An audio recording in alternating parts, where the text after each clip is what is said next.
1 Coríntios capítulo 2, versículo 1, diz assim: E eu, irmãos, quando fui ter convosco, anunciando-vos o testemunho de Deus, não fui com sublimidade de palavras ou de sabedoria, porque nada me propus saber entre vós, senão a Jesus Cristo e este crucificado.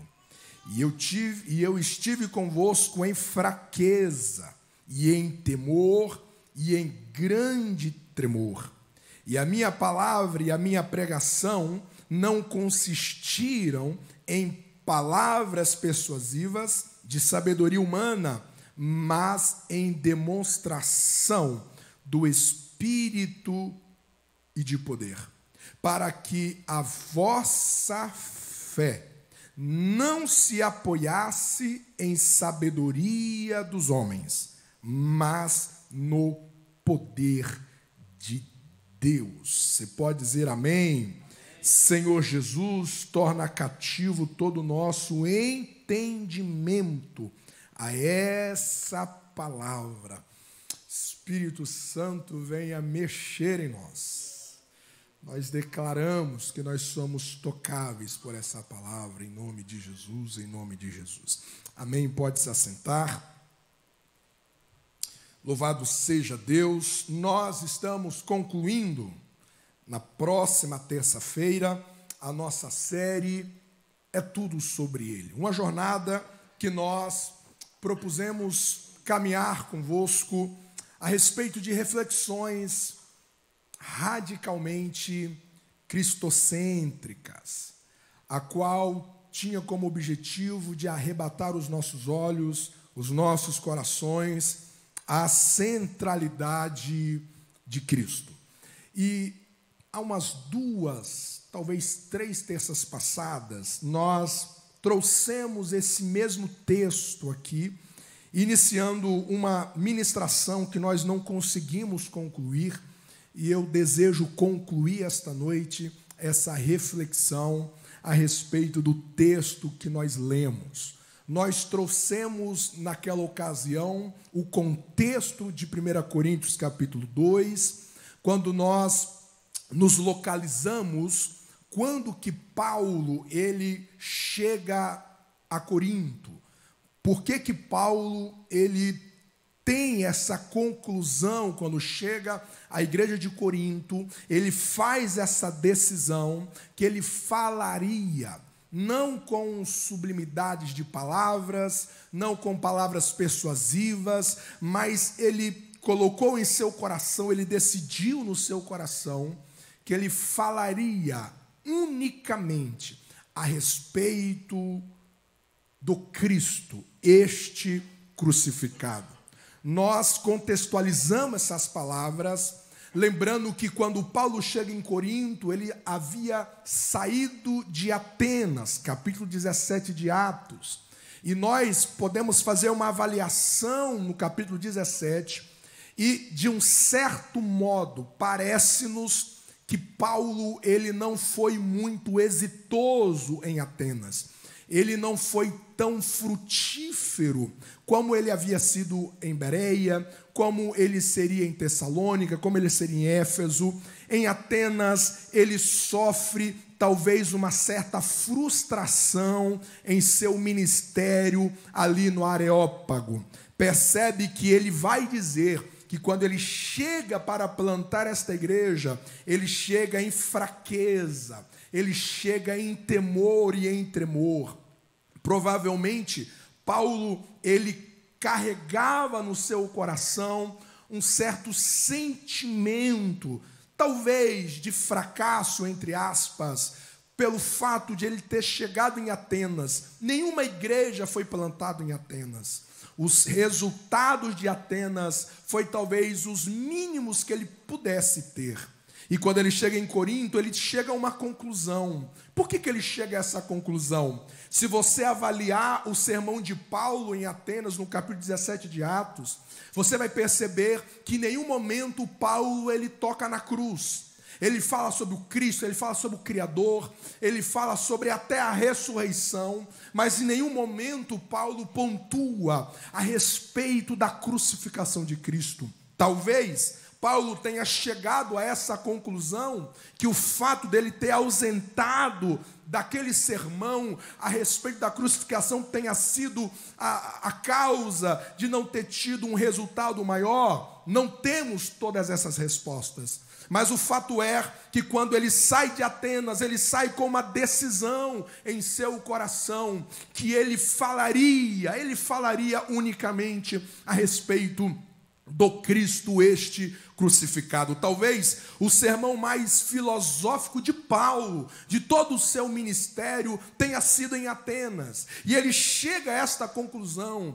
que esse sermão, essas informações, esse conhecimento de sublimidades não foi suficiente para elevar o resultado no mundo espiritual, naquela cidade tão carregada de idolatria. E quando ele chega em Corinto, ele está com essa firme decisão: eu não vou me ocupar a vocês em trazer uma retórica, em trazer uma oratória a respeito de conhecimentos. Eu propus no meu coração de estar entre vocês, de plantar esta igreja, de educar a vocês a partir do Cristo crucificado. E você percebe que a partir desse momento, as epístolas paulinas, ela vai ser carregado de uma ênfase, de um foco, de maneira muito abundante, a respeito da cruz, a respeito do Cristo crucificado. Ele vai chegar a dizer em Gálatas, no capítulo 3, que a única coisa que, se ele viesse se gloriar, ele iria se gloriar exatamente, era na cruz de Cristo. Ele vai gritar em alto e bom som que a palavra da cruz, ela é loucura para os que perecem, mas para aqueles que creem, ela é poder de Deus. E a partir desse pano de fundo, nós trouxemos aqui a necessidade dos teus olhos estarem fitos no Cristo crucificado. Eu trouxe uma indicação deste livro, Aconselhamento a partir da Cruz, da Elise e do Dennis Johnson. Esse livro, ele é arrebatador, porque ele convida a você como conselheiro e até mesmo você como alguém que necessita de um conselho, de você partir não do ponto da psicologia, não do ponto da psicanálise ou da ciência do desenvolvimento do comportamento humano, mas você partir através da cruz. A cruz, quando você se ajoelha diante da cruz, os seus anseios, as suas perguntas, as suas feridas, os seus traumas, todas essas realidades encontram saúde, encontram curas, encontram libertação diante da cruz de Cristo. Se você reunir todas as suas crises existenciais, se você reunir todas as suas questões emocionais em relação ao passado, em relação aos traumas que você viveu, seja dentro de casa ou fora, se você reunir as suas maiores decepções e você trazer a sombra da cruz, você nunca sairá de lá sem ser tocado por Deus. Você nunca sairá de lá da mesma maneira. De sorte que a cruz, o cenário da cruz, o Cristo crucificado, se torna a maior pedagogia para a nossa fé. Se torna a maior pedagogia diante dos nossos olhos. E é a partir desse olhar que nós convidamos a vocês a olhar para o Cristo crucificado e extrair verdades não relativas, mas verdades absolutas para o nosso modo de viver. Nós compartilhamos os olhares para a cruz de uma maneira doutrinária. Quando nós olhamos para o Cristo crucificado, nós percebemos que a cruz revela o caráter de Deus, tanto o seu amor arrebatador, tanto o seu amor empolgante, inexplicável, que transcende todo o entendimento, mas a cruz também revela o caráter santo de Deus. É por causa da santidade de Deus que o sacrifício de Cristo, ele é requerido pela justiça divina. A cruz revela o caráter de Deus. Tudo que você quiser saber sobre o caráter de Deus, a cruz será o seu megafone. Olhando para a cruz, doutrinariamente, a gente aprende o quanto que a natureza humana caída, ela é má. Ela é violenta. A primeira vez que Deus esteve nas mãos dos homens, os homens o crucificaram. Quando você olha para a malignidade do coração de Judas, o que o homem é capaz de fazer por causa do dinheiro, por causa da ambição?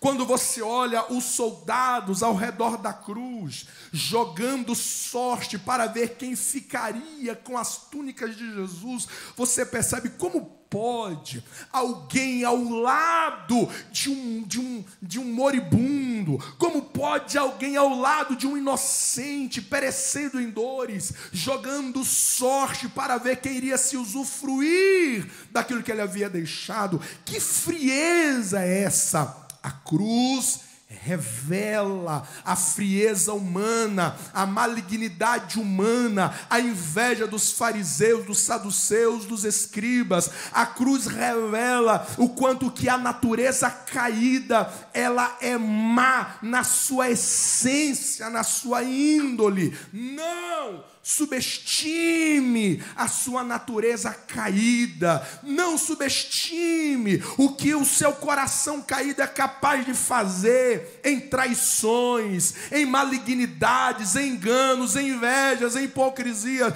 Quando você olha para a cruz, todos esses horrores da humanidade caída é lançado luz. O homem sem Deus, o homem sem o domínio do Espírito, ele chega aos extremos da sua malignidade. Quando nós olhamos para a cruz doutrinariamente, nós também enxergamos o fracasso dos poderes malignos. Este tripé abarca, de uma certa maneira, um aspecto geral do que esta cruz doutrinariamente nos ensina.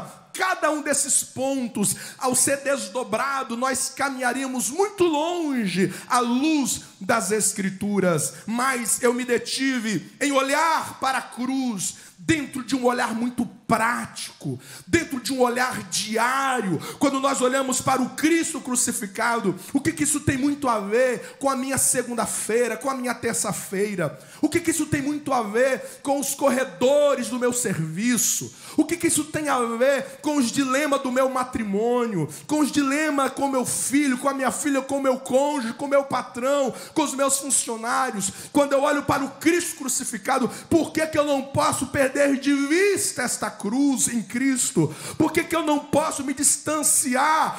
Quais são as verdades que esta cruz tem a me ensinar aos passos do meu dia a dia? Nós iniciamos dizendo que quando nós olhamos para o Cristo crucificado, nós aprendemos uma ressignificação do que é vencer.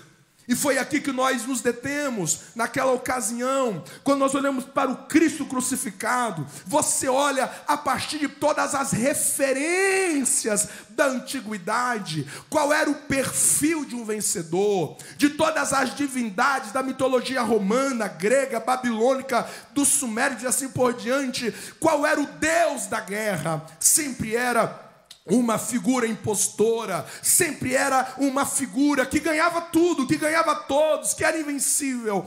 Mas quando você olha para a cruz do meio, você percebe que o Cristo está ensanguentado, o Cristo está coroado de espinho, o Cristo está despido, o Cristo está em fraquezas, no seu sentido mais absoluto da palavra, ao seu físico. Ele está irreconhecível, ele está cheio de hematomas. Se todos nós convidássemos aqui os maiores peritos em guerras, se nós trouxéssemos aqui os maiores peritos comportamentais e colocássemos na tela cruz, ao vivo, e nós pedíssemos a eles um laudo a respeito qual daqueles 3 personagens estaria vencendo naquele dia, nenhum deles daria um veredito que o homem da cruz do meio estava vencendo. Para Maria, Jesus havia perdido. Para os discípulos, Jesus havia perdido. Para todos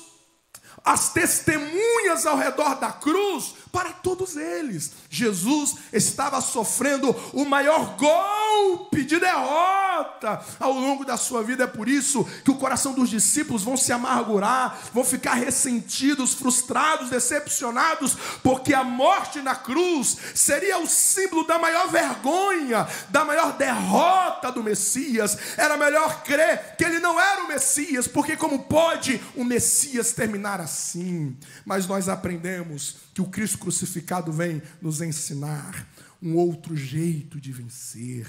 Aos olhos de todos eles, o Cristo estava perdendo, mas aos olhos do Pai, aos olhos do próprio Cristo, aos olhos do mundo, dos poderes malignos, essas 3 esferas tinham certezas que Jesus estava vencendo. Ao terceiro dia, isso ficou gritantemente patente a toda a criação, que o Cristo crucificado ali na cruz estava adquirindo a maior vitória de toda a história da criação. O Cristo vem nos ensinar que existe uma outra maneira de vencer. Você não vence quando você vinga. Você não vence quando você devolve, corresponde na mesma intensidade, a agressividade, a traição. Não, não, não. À luz do Cristo crucificado, todas as vezes que você perdoa, todas as vezes que você ama, todas as vezes que você serve, todas as vezes que você se humilha, todas as vezes que você exercita as virtudes do Espírito Santo, você está vivendo vitórias aos olhos do próprio Deus. Não tem a ver com extrato bancário, não tem a ver com sucesso nos critérios humanos, tem a ver com o que Deus olha para você e enxerga, tem a ver com o que o mundo maligno olha para você e reconhece, tem a ver com a profunda consciência que eu tenho de mim diante do meu Pai. Eu olho para a cruz e eu vejo que há um ressignificado do que é vencer. Se você perder de vista isso, você corre o risco de chamar de vitória aquilo que o céu chama de derrota, e você chamar de derrota aquilo que os céus está dizendo: isto é vitória, isso é triunfo, isto é vencer. Alguém me entende? Diga amém. Então, nós avançamos em segundo lugar. Eu não posso perder de vista o Cristo crucificado. Porque na cruz, aprendemos que a nossa salvação não consiste em salvar a nós mesmos. Se você quiser ser um salvo, se você quiser ser uma pessoa salva, o empenho que você precisa empreender na vida não é priorizar o seu ego, não é priorizar o seu eu. Se você puder folhear a sua Bíblia em Lucas capítulo 23, eu faço muito questão que você recorra comigo ao texto, para que, se você tiver uma caneta, você sublinhar. Se você não tiver, não tem nenhum problema, mas eu quero que você apalpe comigo Lucas capítulo 23. Lucas capítulo 23, eu quero que você apalpe comigo o que nós chamamos de salvação. O que nós chamamos de salvação. Capítulo 23 de Lucas, nós estamos no cenário do Cristo crucificado. No versículo 35, olha o que o texto diz. E o povo estava olhando, e também os príncipes zombavam dele, dizendo: aos outros salvou, salve-se a si mesmo, se este é o Cristo, o escolhido de Deus. Olha o versículo 37, e dizendo: se tu és o rei dos judeus, os soldados, 36, 37, para ficar bonito. E também os soldados escarneciam, chegando-se a ele e apresentando-lhe vinagre, e dizendo: se tu és o rei dos judeus, olha aí, salva-te a ti mesmo. Versículo 39. E um dos malfeitores que estavam pendurados blasfemava dele, dizendo: se tu és o Cristo, salva-te a ti mesmo e a nós. Aqui nós temos o autorretrato do que o ser humano chama de salvação. Salvação é salvar a você mesmo. Então vai para o casamento salvar você mesmo. Então vai para a igreja salvar a você mesmo. Então vai para a vida querendo salvar a você mesmo. E de repente, todos os meus esforços é para quê? Para salvar quem? A mim. Todas as minhas energias é concentrado para salvar quem? Salvar a mim mesmo. Quando eu entro numa relação conjugal, quando eu entro num relacionamento interpessoal, a única pessoa que eu estou pensando em salvar é quem? Sou eu. A natureza humana caída é alguém que pensa unicamente em salvar a si mesmas. É por isso que Paulo vai dizer que o homem caído em Filipenses, no capítulo 3, ele transforma o seu ventre no seu próprio Deus. Tudo que ele pensa é emborcado para si mesmo. E quantos casamentos são dissolvidos? Quantas pessoas que estão terrivelmente estragadas ao longo do caminho, porque a única pessoa que ela está ocupada em salvar é a si mesma.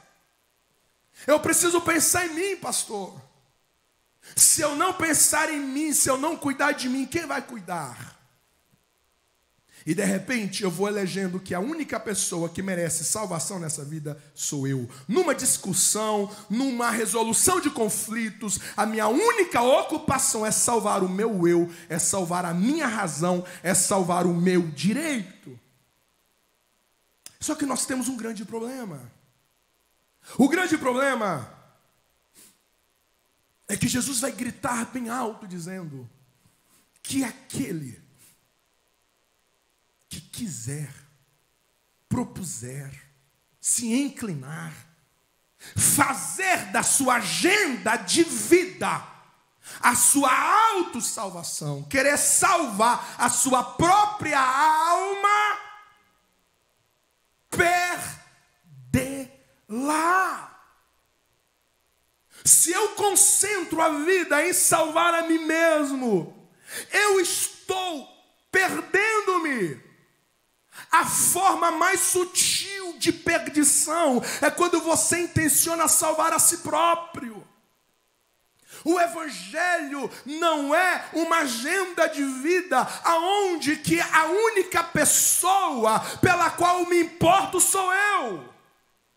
Isso vai estragar a minha alma. Isso vai me tornar um predador.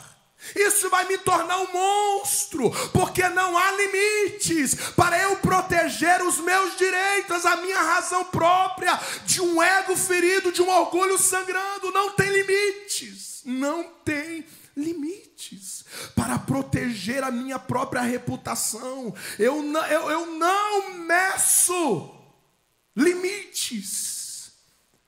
E Jesus vai dizer: perdição, perdição, perdição e perdição. Você sabe o que é gritante nessa verdade? É que isso significa dizer que se eu entro nesta igreja, ou se eu entro em qualquer igreja que se reúne em nome de Cristo, e percebe, eu estou aqui, com louvores, eu estou aqui com pregação, eu estou aqui com propósitos, eu estou aqui com campanhas. Se eu entro numa igreja como essa, e a única pessoa que eu me importo sou eu estou perdido. Eu passo anos aqui, eu estou anos nessa igreja, mas eu não me mobilizo para tocar ninguém, para salvar ninguém. Eu não me esforço para consolar ninguém. Eu não busco direção de Deus para estender as mãos a alguém que está naufragando. A única pessoa que eu me importo sou eu. Há problemas demais para mim. Existem dores demais no meu sofrimento. Então eu preciso excluir a vida. Aliás, muitas pessoas, de uma maneira ingênua, eu vou dizer assim, de uma maneira imatura, chega até a dizer: esqueça o irmão que está do seu lado. Nós encorajamos as pessoas a dizer: esqueça quem está do seu lado e conecta só com Deus. Não. Eu pergunto a vocês: Jesus precisava de salvação, sim ou não? Não! Ele não precisava de salvação. Ele não vai à cruz para salvar a si mesmo. Percebe que o vocabulário ao redor da cruz é esse: salva-te mesmo, salva-te mesmo, salva-te mesmo, salva-te mesmo. Não. Jesus não estava na cruz para salvar ele mesmo. Ele estava na cruz para salvar-nos, para salvar a humanidade, para salvar outros. E a gente esquece que quando você se empenha em salvar outros, quando você se empenha em servir outros, quando você se empenha em sarar outros, quando você se empenha em levantar outros, essa é a dinâmica da salvação. Nós aprendemos que o fruto do Espírito não é para nós. O fruto do Espírito é para o outro. Agora percebe, os dons do Espírito não é para mim. Os dons do Espírito é para servir o corpo. Eu sou usado em profecia, eu sou usado em variedades de línguas, interpretações. Eu sou usado no dom de misericórdia, de hospitalidade, de compaixão, de liderança, de ensino. Eu sou usado no dom de maravilhas e tantos outros. Não é para mim. Eu sou usado nesses dons é para servir os outros, é para servir o meu próximo. Agora percebe a dinâmica da salvação. Quando eu busco o fruto do Espírito em favor do meu irmão, em favor do próximo, em favor daqueles que estão à minha volta, quando eu busco os dons do Espírito para que eles se manifestem em favor do meu próximo, pergunta para mim: quem é tocado primeiro? Porque para que este fruto chegue a você, ele nasce aqui dentro. Primeiro eu degusto desse fruto, primeiro eu vivo a autoridade deste dom. Então todas as vezes que você se empenha para salvar alguém, para tocar alguém, automaticamente você é sarado, você é salvo, você é tocado, você é movido por Deus. À medida que você se empenha em favor do outro, a sua pessoalidade é abraçada pela graça do Senhor Jesus. Alguém me entende? Diga amém. Se eu perco de vista o Cristo crucificado, a primeira pergunta que eu faço quando eu chego num ambiente é esse: o que pode mudar aqui para ficar melhor para mim? Essa é a minha primeira pergunta. O que esse trabalho está funcionando para mim? Não. O Cristo crucificado me ensina, ao chegar num ambiente, em chegar no casamento, em chegar numa família, em chegar no trabalho, em chegar na vida, a primeira pergunta é: o que há em mim que poderá funcionar para melhorar esse ambiente? Para melhorar essas pessoas? para que este lugar não seja mais o mesmo depois que eu passar aqui. Ei, se você é alguém que está se empenhando em salvar a si mesmo, a si mesma, você está no caminho mais ligeiro de autodestruição. Somente o Cristo crucificado vai raiar diante dos nossos olhos, dizendo: não vai para a vida querendo salvar a si mesmo. Vai para a vida para tocar pessoas, para salvar gente. Existem muitos problemas que poderiam ser abrandados se as pessoas se movessem em curar outros, apesar da dor, apesar do sofrimento, mas se inclina em tocar alguém, se inclina em levar esperança para alguém. Todas as vezes que eu concentro na minha carência, eu concentro na minha lacuna vazia, é como se eu estivesse adiando os processos de Deus para mim. Mova-se na vida em favor de pessoas, em favor de necessitados, e você viverá a verdadeira salvação no aspecto mais amplo dessa redenção. Você me entende? Diga amém. Eu olho para o Cristo crucificado e eu não posso perder de vista esse Cristo, porque a cruz me dá uma resposta direta, uma resposta clara, objetiva, radical, a respeito do sofrimento da vida. Todos nós, em algum momento, quando sofremos, e quando se trata de perdas gigantescas, decepções gigantescas, a gente é tentado a questionar Deus. A gente é questionado, é indagado a dizer: Deus, cadê o Senhor? Agora, olhe para o Cristo crucificado.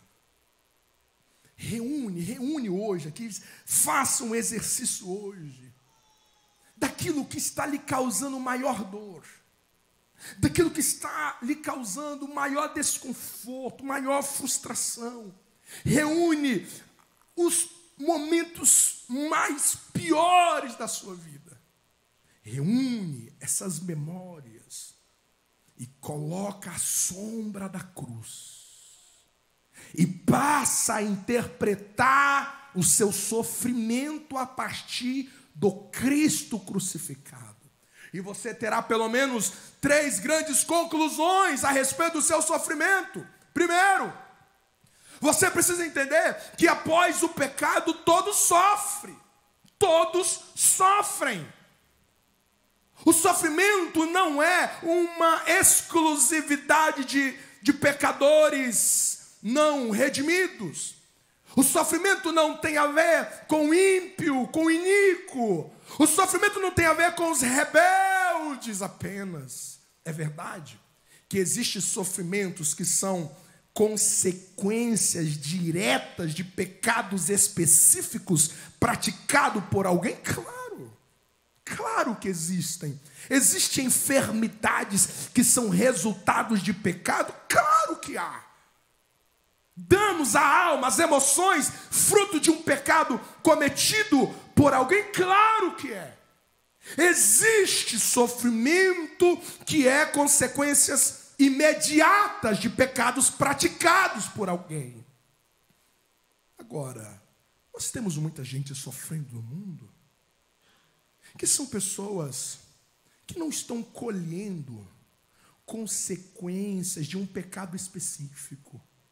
São pessoas que estão em Deus, são pessoas que estão em Cristo.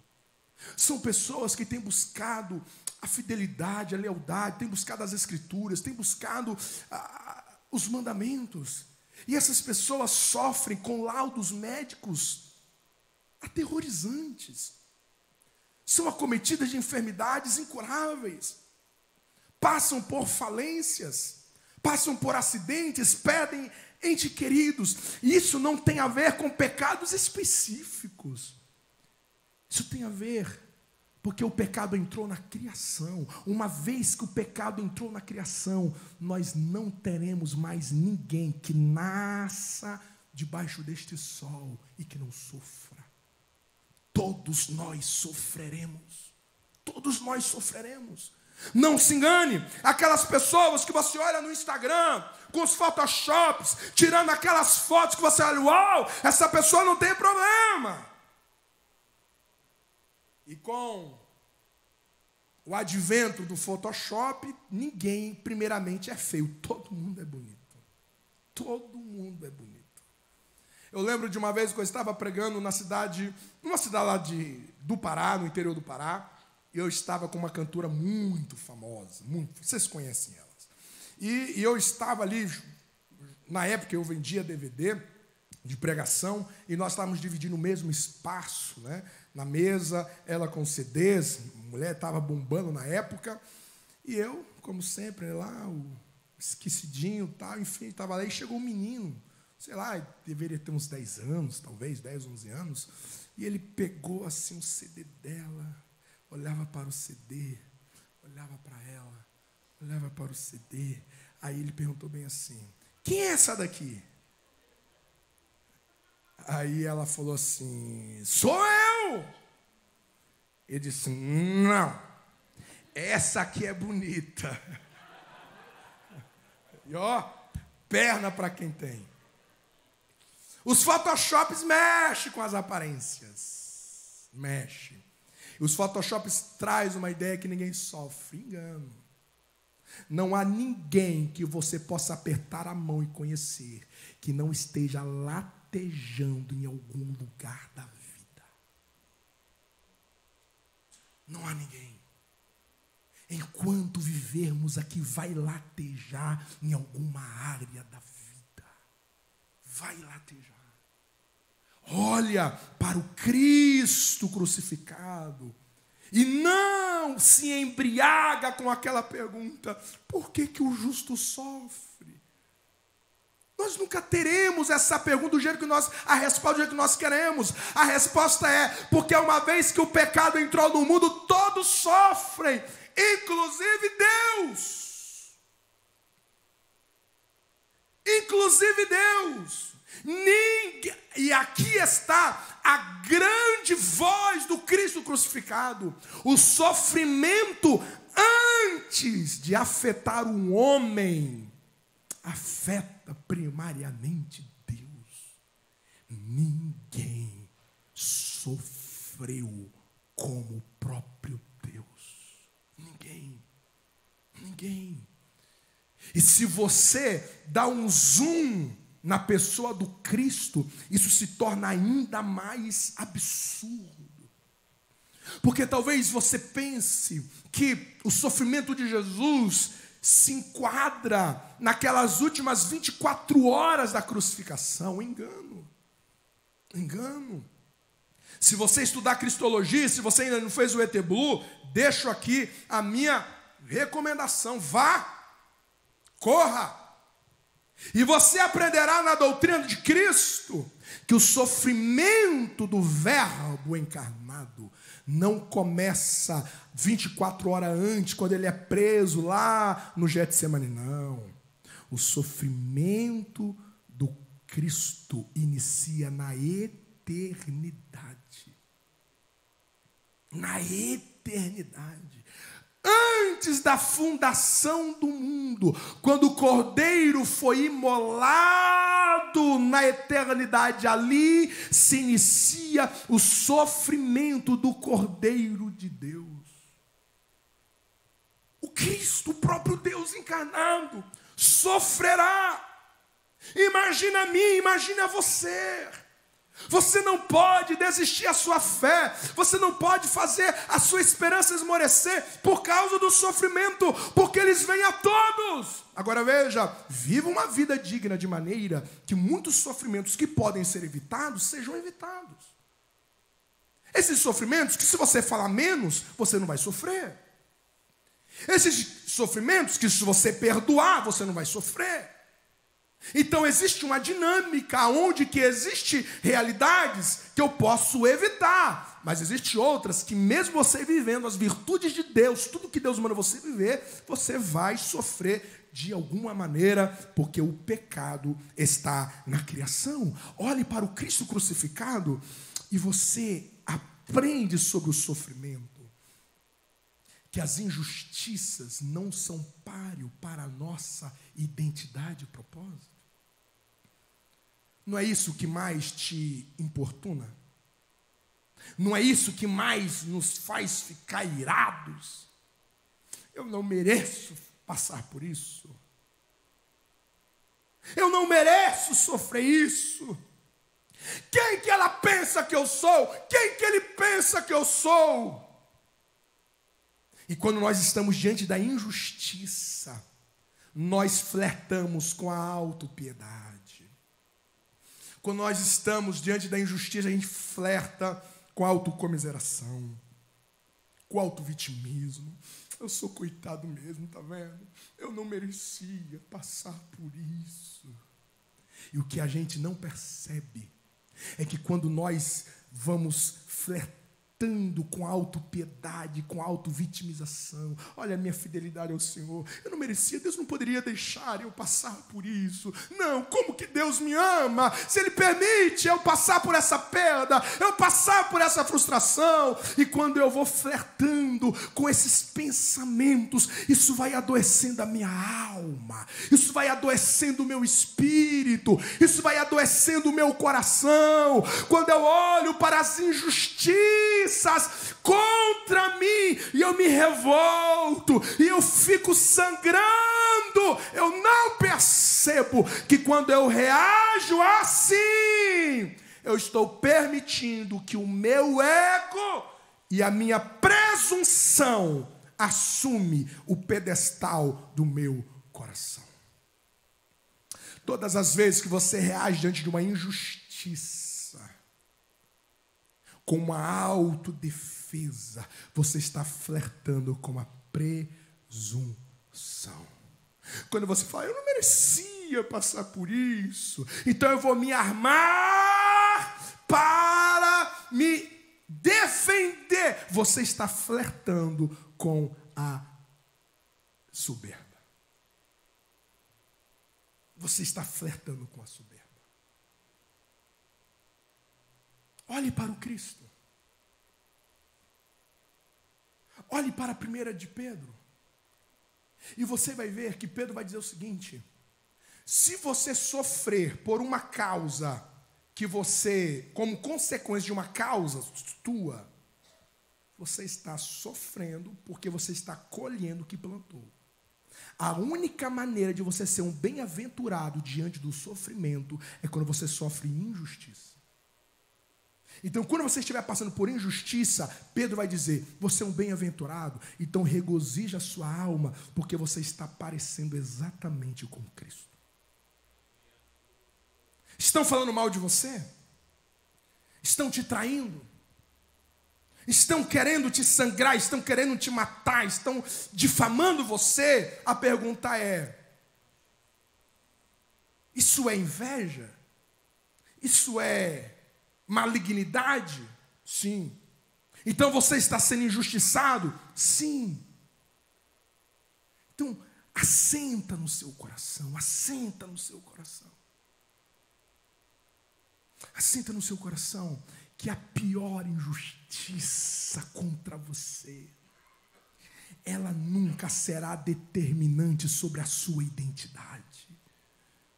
Ela nunca será determinante sobre o seu propósito. Olha para o Cristo crucificado e você verá que este foi injustiçado no aspecto mais absoluto de todos os termos.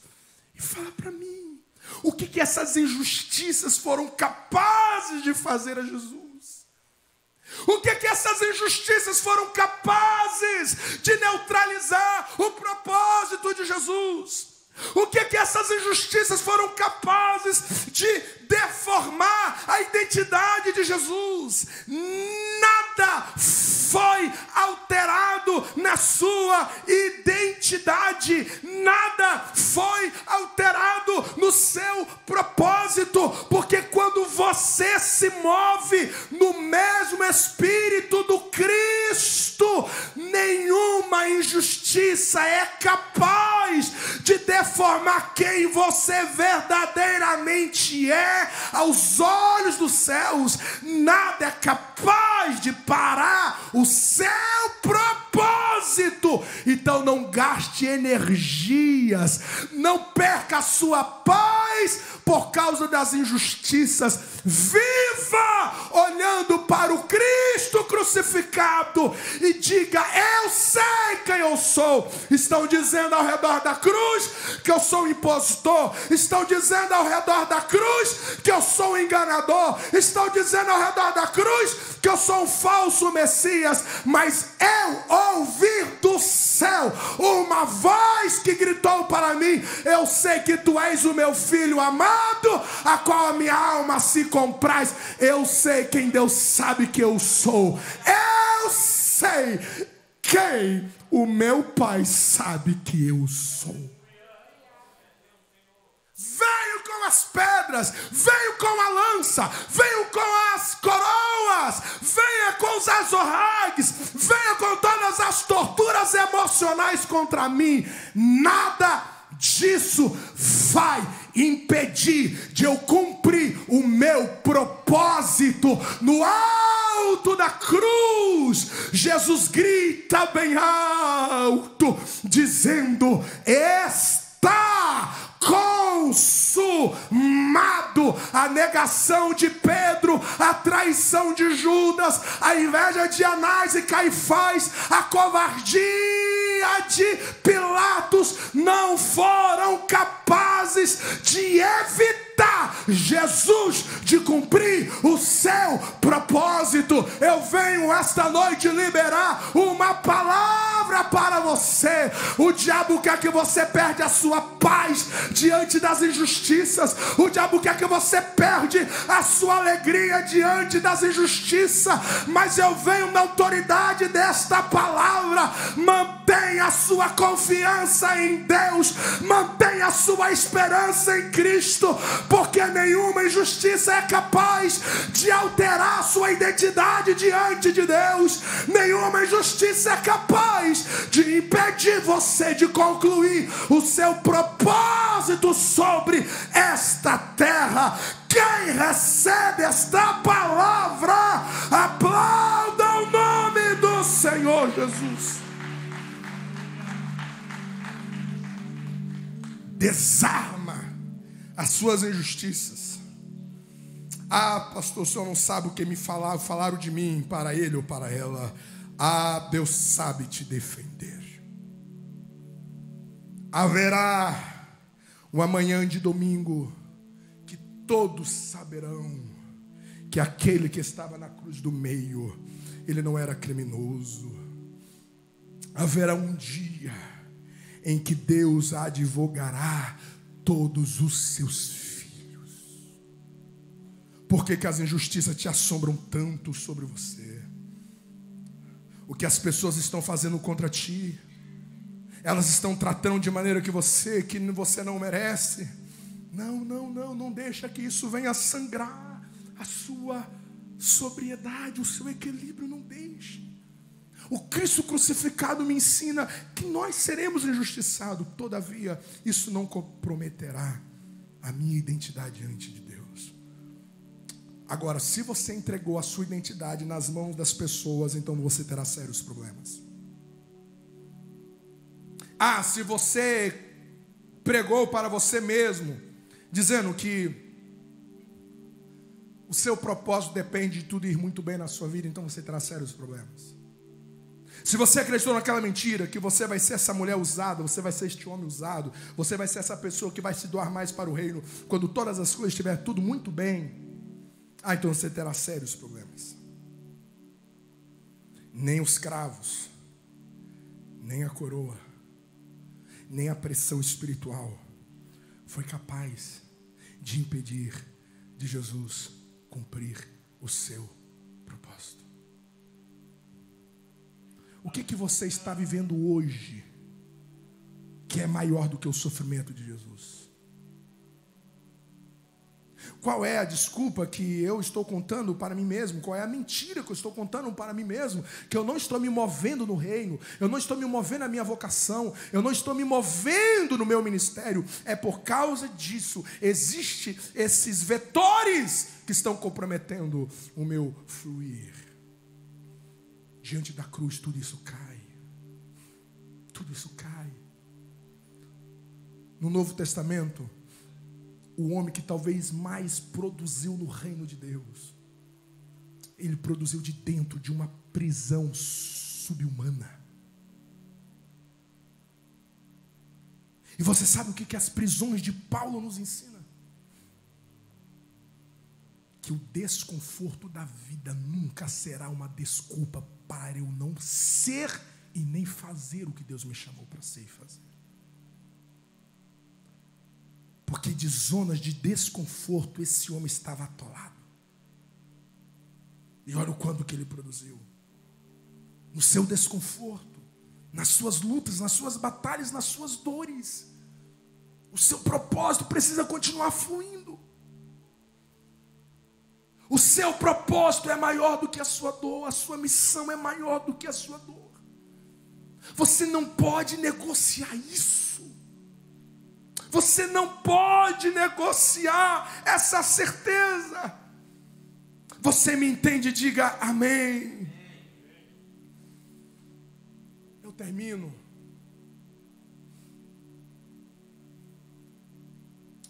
dizendo que a cruz me ensina o princípio de autoridade para viver. Quantos crucificados nós tínhamos naquele dia? 3. Deixa eu fazer uma pergunta bem simples, bem simples. Desses 3 crucificados,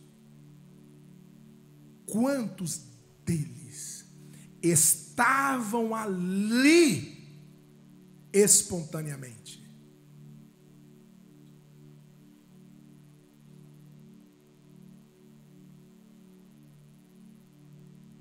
Qual dos 3 estavam ali voluntariamente?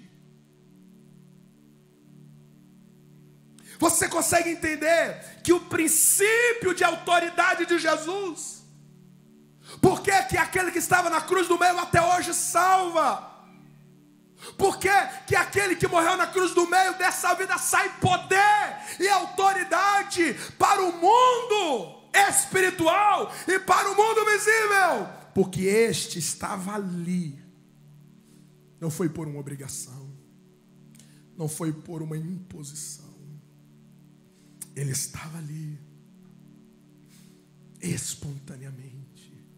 Ele vai gritar bem alto em João capítulo 10: eu dou a minha vida, falando da sua morte, eu dou a minha vida e eu a tomo de volta, porque eu a dou antes que alguém me peça.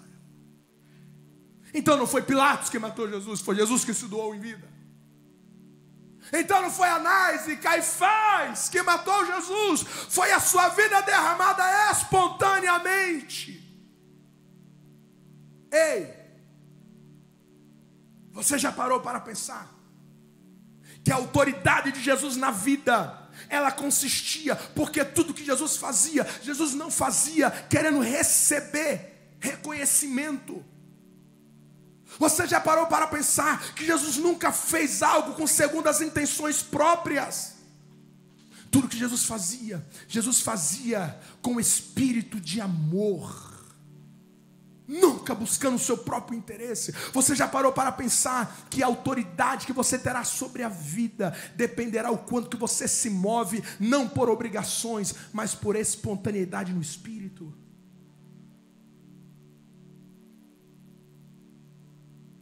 O que é que você se move espontaneamente na vida?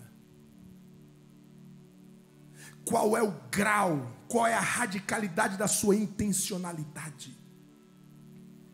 Dá uma olhada para os seus últimos 30 dias.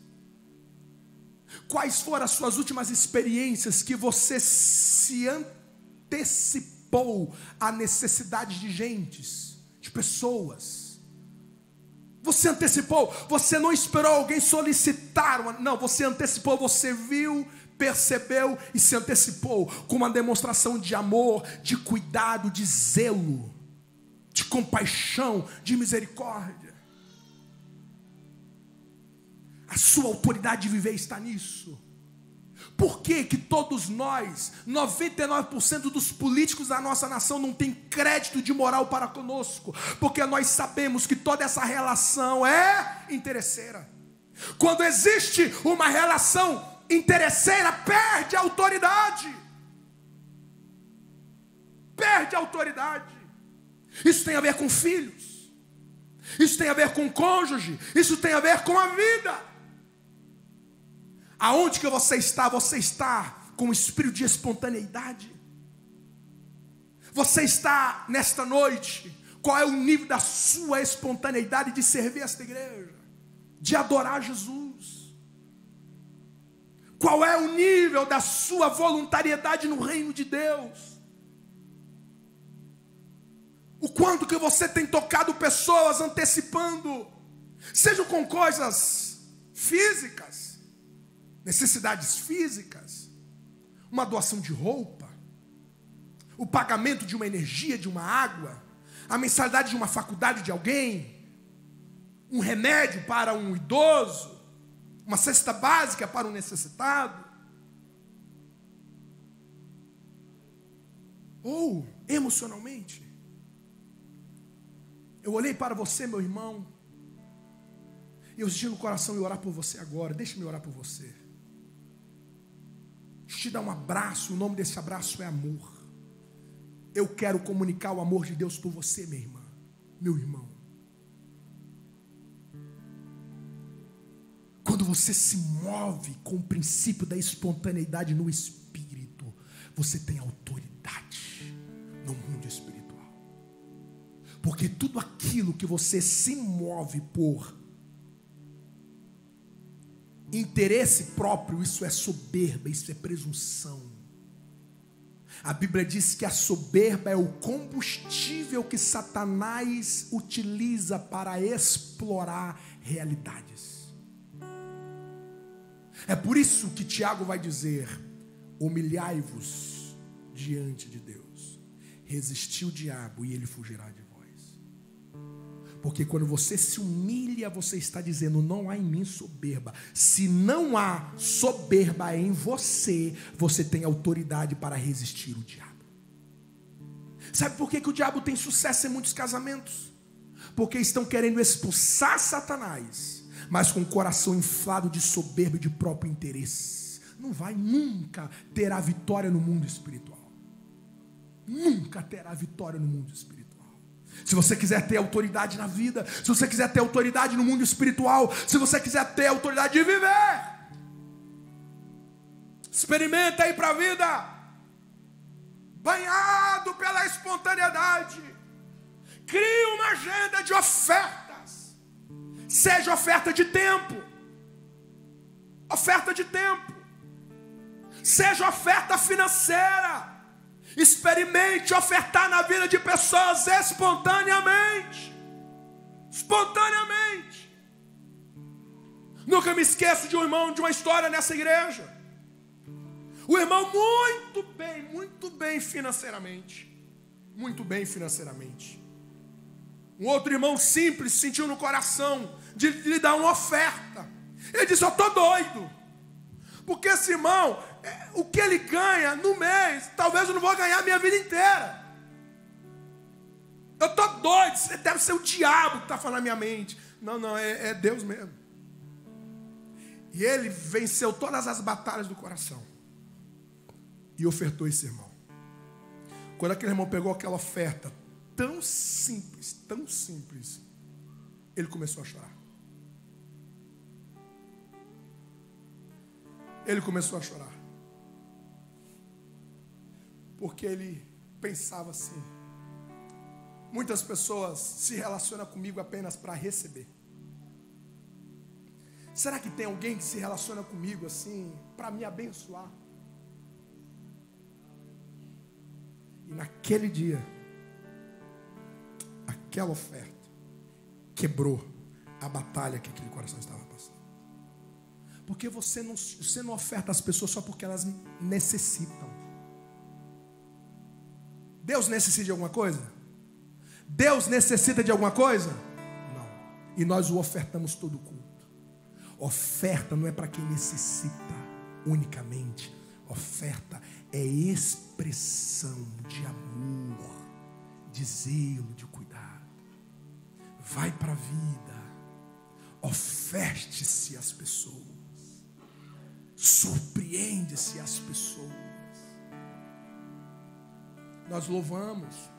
Terça-feira atrasada, o irmão Eliseu chegou aqui e disse: não, eu quero abençoar. Quero abençoar um casal. Eu não pedi isso. Ninguém o coagiu. Ninguém o coagiu. Tantos irmãos aqui que eu conheço testemunhos que se voluntariam na vida todos os dias. E é por isso que essas pessoas têm autoridade no mundo espiritual. Porque na cruz, o único que estava ali espontaneamente, não para sacar nada de ninguém, mas para doar. E aqui está a gritante diferença quando o diabo levou Jesus para o monte. Ele leva Jesus para o monte e mostrou todos os reinos do mundo e diz: isso eu vou te dar.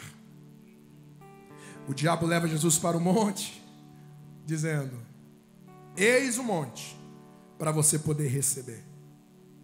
Quando o Pai leva Jesus para o monte, Ele não mostra o mundo para que Jesus pudesse receber do mundo.